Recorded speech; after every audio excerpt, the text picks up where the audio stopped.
വേറെ ഒന്നും വേണ്ട. മോള് കണ്ണടച്ച് നിൽക്കുക. ഞാൻ പറയുമ്പോൾ മാത്രം ചെയ്യും. കണ്ണടച്ച് നന്നായിട്ട് കണ്ണടച്ചു. മോള് ചിന്തിക്കാനുള്ളത് മോളൊരു നല്ല ഗാർഡൻ, നല്ലൊരു പൂന്തോട്ടം. ആ പൂന്തോട്ടത്തിൽ നിറച്ച് പൂക്കൾ ഇങ്ങനെ പൂത്ത് നിൽക്കണം. മനസ്സിൽ വരട്ടെ, പൂന്തോട്ടം മനസ്സിൽ വരട്ടെ, പൂക്കൾ മനസ്സിൽ വരട്ടെ, എല്ലാം ഇങ്ങനെ മനസ്സിൽ വന്ന് ഇങ്ങനെ അതിന്റെ നടുക്കൂടെ ഇങ്ങനെ പൊക്കോണ്ടിരിക്കുകയാണ്.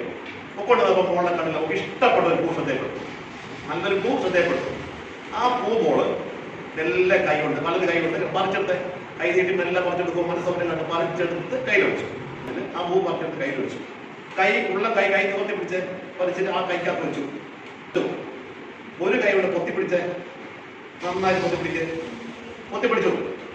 പൊത്തിപ്പിടിച്ചല്ലോ. അപ്പൊ മോള് ചെയ്തത് ഇഷ്ടപ്പെട്ട പൂ പറിച്ചു, പൂന്തോട്ടത്തിന്ന് എന്നിട്ട് എന്ത് ചെയ്തു, കൈക്കുള്ളിൽ വെച്ചിരിക്കുകയാണ്. ആ പൂവിനെ നന്നായിട്ടൊന്ന് ഞെരടി, രണ്ട് കണ്ണ് തിരുമ്പി ഞെരടി, നന്നായിട്ട് ഞെരടി. ശരി, മോളിൽ കണ്ണു തുറന്നോളൂ. ശരി, പൂന്തോട്ടത്തിൽ നിന്ന് പുറത്തിറങ്ങി. പൂന്തോട്ടത്തിൽ പുറത്തിറങ്ങി. മോളൊരു പൂ പറിച്ചു, കയ്യിൽ വെച്ചു, ഞെരടി. പറിച്ച പൂ ഏതായിരുന്നു? റോസാപ്പൂ ആയിരുന്നു. സാങ്കല്പികമായിട്ടാണ് മോള് ചെയ്തത്. പക്ഷെ റോസാപ്പൂ ആണ് മോള് പറിച്ച് കൈ വെച്ച് തിരിഞ്ഞാൽ മോളുടെ കൈക്ക് റോസാപ്പൂവിന്റെ മണം ഉണ്ടാവണ്ടേ? ഉണ്ടാവണമല്ലോ. നമ്മൾ ചോദിക്കേ ഉണ്ടോ? നന്നായിട്ട് നമ്മൾ ചോദിക്കേ ഉണ്ട്.